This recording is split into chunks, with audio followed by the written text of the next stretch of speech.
I'm Rick Wansley from Elbert County, cotton grower for many years.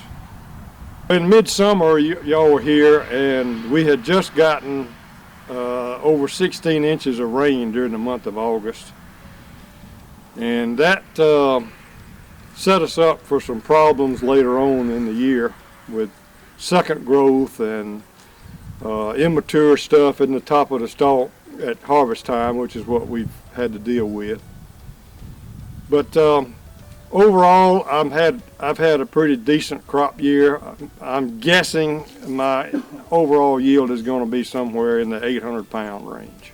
We started out usually a little bit later than usual with harvest season. Normally we get started mid to late October, but with all of the, as I mentioned earlier, all the rain we had in August, it set us up for a late harvest. We started picking November the 5th, and then we picked for about 4 days, and then it rained a half an inch and set us out for 3 or 4 days. But then after we started back, after the half inch, we were steady every day until we finished. We understand that some of the varieties that I've been planting for several years now are not going to be available next year.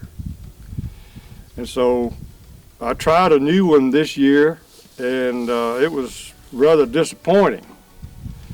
I was hoping that I was looking forward to big things from some of these new varieties that have been developed with some of the new technologies and perhaps enhanced yielding with the nematode resistance. But that didn't pan out on what I planted this year of the new varieties. It did not perform as well as the old ones.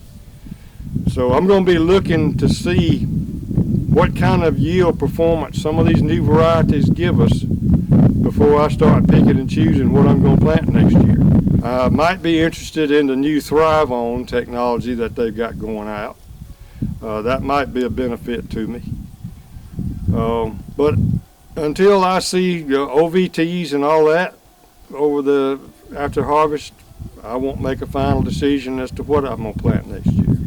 I want that consumer to understand that I put my heart and soul for 40-something years into these cotton crops that we've been growing here. And my job as a producer is to do the best job I can, not only to take care of the crop and produce what I can, but also to take care of the ground that it's growing on. And I want the consumer to understand that there's a deep commitment within the producer, not only to grow a crop that has value to the consumer, but that takes care of the land that it's growing on. And we've done that here since I was old enough to know anything. We've always farmed on the conservation program, always farmed on contours. It slows you down. You can't work as many acres farming on contours as you can if you're just driving across the field. But still, in this rolling land that we have here, you have to have some conservation. There's no other alternative.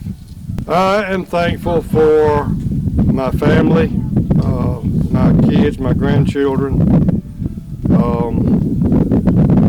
and the opportunity that I was given right out of college to come back to the farm and continue the operation as long as I can. That's what I'm thankful for.